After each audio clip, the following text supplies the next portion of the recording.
Samantala, digitalization ng mga Msmes sa Ilocos Sur, isinusulong. Para sa detalye kasama natin, Idol Juana De Vera.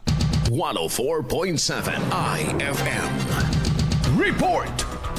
Sinisikap ng mga micro, small and medium enterprises o MSME sa Ilocos Sur na maiangat pa ang kanilang kakayahan sa negosyo sa pamamagitan ng pagyakap sa digitalization. Pinangunahan ng Department of Trade and Industry o DTI ang isang seminar na tumatalakay sa potensyal na tulong ng digitalization kung saan laganap ang digital market. Ayon sa isang pahayag kay DTI Ilocos Sur Provincial Director Zaldy Z Zafra Jr., iginiit nito ang kanilang patuloy na pagsisikap at suporta sa lokal na magnenegosyo at matuto ang mga ito na sumabay at yakapin ng digital transformation. Samantala, positibo ang mga business owners sa lalawigan sa epektibong maidudulot ng digitalization sa kanilang negosyo na isang magkapangyarihang instrumento sa mga transaksyon. Kasama mula rito sa IFM Dagupan, ito si Idol Juana De Vera, Tatak IFM. IFM News. IFM News. IFM News.